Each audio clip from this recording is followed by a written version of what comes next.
ಕರ್ನಾಟಕದ ಕರಾವಳಿ ಭಾಗದಲ್ಲಿರುವ ಪ್ರಕೃತಿ ಮಡಿಲಿನೊಂದಿಗೆ ದಟ್ಟ ಹಸಿರು ಕಾಡಿನಲ್ಲಿ ನಡುವೆ ನೆಲೆಸಿರುವಂಥ ಒಂದು ಅಪೂರ್ವ ಪುಣ್ಯಕ್ಷೇತ್ರ ಪಿಲಾರುಖಾನ್ ಶ್ರೀ.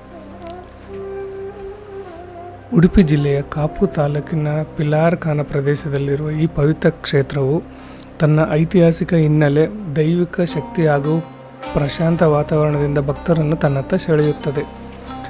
ಸ್ಥಳೀಯರ ನಂಬಿಕೆ ಪ್ರಕಾರ ಈ ಕ್ಷೇತ್ರವು ಸುಮಾರು 1400 ವರ್ಷಗಳಷ್ಟು ಪುರಾತನವಾದುದು ಎಂದು ಹೇಳಲಾಗುತ್ತದೆ.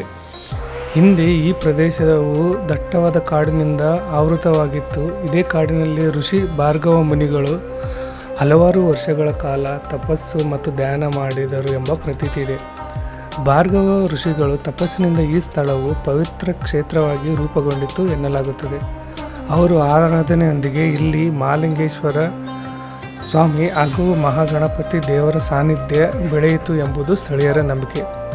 ಇಂದಿಗೂ ದೇವಾಲಯದ ಸುತ್ತಲೂ ಇರುವ ಹಚ್ಚ ಹಸುರಿನ ಕಾಡು, ತಂಪಾದ ಗಾಳಿ, ನಿಶಬ್ದ ವಾತಾವರಣ ಭಕ್ತರಿಗೆ ವಿಶಿಷ್ಟವಾದ ಆಧ್ಯಾತ್ಮಿಕ ಅನುಭವ ನೀಡುತ್ತದೆ.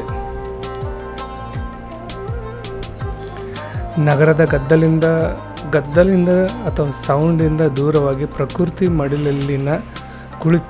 ಮಡಿಲಲ್ಲಿ ಕುಳಿತು ದೇವರ ಧ್ಯಾನ ಮಾಡಲು ಬಯಸುವವರಿಗೆ ಈ ಕ್ಷೇತ್ರ ಒಂದು ಅದ್ಭುತ ತಾಣವಾಗಿದೆ.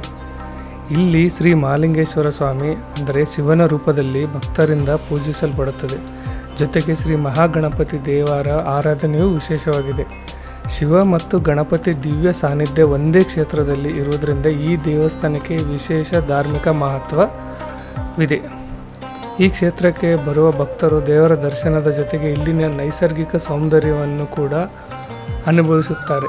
ಕಾಡಿನ ಮಧ್ಯೆ ಸಾಗುವ ದಾರಿ, ಹೆಚ್ಚು ಹಸಿರಿನಿಂದ ಪರಿಸರ ಮತ್ತು ದೇವಸ್ಥಾನದ ಪ್ರಶಾಂತ ವಾತಾವರಣ ಈ ಸ್ಥಳ ಮತ್ತಷ್ಟು ವಿಶೇಷವಾಗಿ ಅನಿಸುತ್ತದೆ.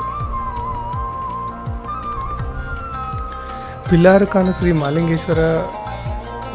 ಮಹಾಲಿಂಗೇಶ್ವರ ಶ್ರೀ ಮಹಾಗಣಪತಿ ದೇವಸ್ಥಾನ ಕೇವಲ ಒಂದು ದೇವಾಲಯವಲ್ಲ, ಇದು ಪ್ರಕೃತಿ, ಇತಿಹಾಸ, ಭಕ್ತಿ ಮತ್ತು ಆಧ್ಯಾತ್ಮಿಕತೆಯ ಸಂಗಮ. ದಟ್ಟ ಕಾಡಿನ ನಡುವೆ ಇರುವ ಈ ಪುಣ್ಯಕ್ಷೇತ್ರವು ಒಮ್ಮೆ ಭೇಟಿ ನೀಡಿದರೆ ಅಲ್ಲಿಗೆ ನಿಶಬ್ದ ಮತ್ತು ದೈವಿಕ ವಾತಾವರಣ ಮನಸ್ಸಿಗೆ ಸದಾ ಉಳಿಯುತ್ತದೆ. ಹಾಗಾದರೆ ಸ್ನೇಹಿತರೆ, ಇಂತಹ ಅಪರೂಪದ ಪುಣ್ಯಕ್ಷೇತ್ರಕ್ಕೆ ಇತಿಹಾಸ ಮತ್ತು ವಿಶೇಷಗಳನ್ನು ತಿಳಿದುಕೊಳ್ಳಲು ನಮ್ಮ ಚಾನಲನ್ನು ಸಬ್ಸ್ಕ್ರೈಬ್ ಮಾಡಿ ಮತ್ತು ವಿಡಿಯೋಗೆ ಒಂದು ಲೈಕ್ ಕೊಟ್ಟು ನಿಮ್ಮ ಸ್ನೇಹಿತರೊಂದಿಗೆ ಶೇರ್ ಮಾಡಿ. ಇನ್ನು ಈ ದೇವಸ್ಥಾನಕ್ಕೆ ಹೇಗೆ ಬರಬೇಕಪ್ಪ ಅಂದರೆ, ಬೆಂಗಳೂರಿಂದ ಸುಮಾರು 377 ಕಿಲೋಮೀಟರ್ ಆಗುತ್ತದೆ. ಉಡುಪಿಯಿಂದ 26 ಕಿಲೋಮೀಟರ್, ಕಾಪುಯಿಂದ ಸುಮಾರು 19 ಕಿಲೋಮೀಟರ್ ಆಗುತ್ತದೆ. ಉಡುಪಿ ರೈಲ್ವೆ ನಿಲ್ದಾಣದಿಂದ ಸುಮಾರು 24 ಕಿಲೋಮೀಟರ್ ಇದೆ. ಇನ್ನು ಮಂಗಳೂರು ಅಂತಾರಾಷ್ಟ್ರೀಯ ವಿಮಾನ ನಿಲ್ದಾಣದಿಂದ ಸುಮಾರು 39 ಕಿಲೋಮೀಟರ್ ಇದೆ. ನೀವು ಅನುಕೂಲ ನೋಡಿಕೊಂಡು ನಿಮ್ಮ ವೆಹಿಕಲಿಂದ ಬಂದರೆ ಒಳ್ಳೆಯದು. ಇಲ್ಲಿ ಬಸ್ಸಿನ ಅನಾನುಕೂಲ ಇದೆ. ಸಿರ್ಕಕ್ಕೆ ಬಂದು ಅಲ್ಲಿಂದ ನೀವು ಆಟೋ ತಗೊಂಡು ಈ ದೇವಸ್ಥಾನಕ್ಕೆ ಬರ್ಬೋದು. ಮತ್ತು ಓನ್ ವೆಹಿಕಲ್ ಇದ್ರೆ ಇನ್ನು ತುಂಬ ಚೆನ್ನಾಗಿ. ನಿಜವಾಲ್ ಆಗ್ತೀನಿ ಬ್ರೋ ನಾನು.